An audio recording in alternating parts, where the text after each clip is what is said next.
Great question. I have teenagers of my own, so I can kind of say this. I personally have never, I guess what they call is stalk someone on. I don't do that. What I do is I use the information that the candidate shares with me in forecast to make the decision on whether or not to grant them interviews and go further with that.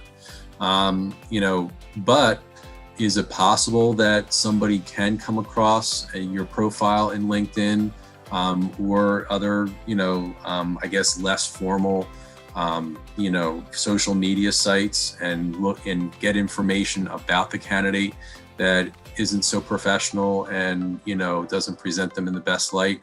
Absolutely. Every organization has a social media policy.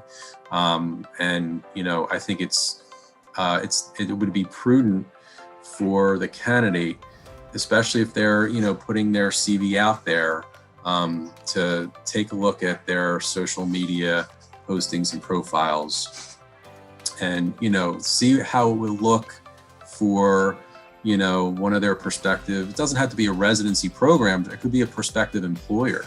Mm-hmm. How their prospective employer would view the posts and the material that's on their profile. And if it's, not really that good, then you have some work to do. And then you would definitely avoid putting that information up and sharing it, out there. And again, I think the perception, I don't think a lot of people realize just how many people are able to access that information that people, regularly and feel comfortable sharing. On those in that media. So personally, I don't do that. I'm not a big social media consumer, but I know some of my younger colleagues are.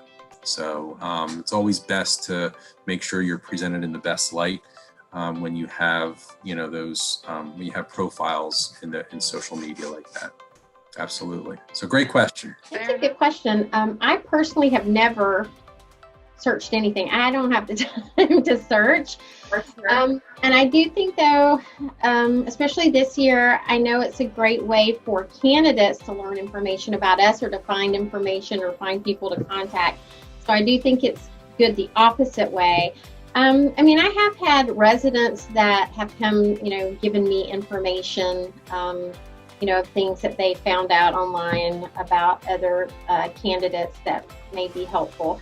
I think it's just important to remember, we're a profession that is held to high standards and, always be very mindful of, how you're putting yourself out there, your persona, everyone that comes here, we have high ethical standards that we want everyone to meet. And when you become part of the Duke family, carry that name with you.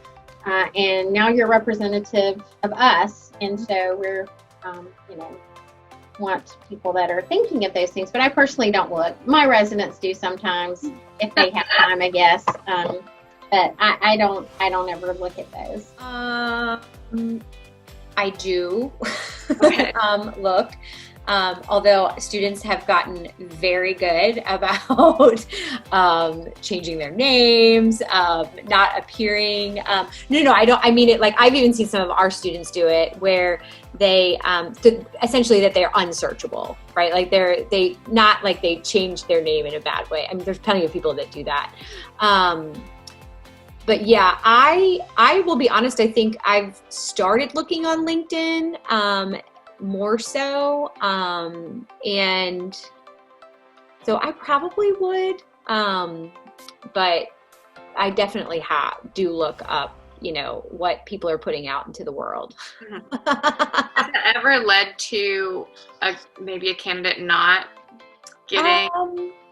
No, I can't think of any instance where that was the case. Again, I've seen other things that I would be like, oh, if I was, but I can't think of anybody that I've actually looked at and thought that would change the process. Okay. I don't always search, but some of my colleagues are a little more curious than I am.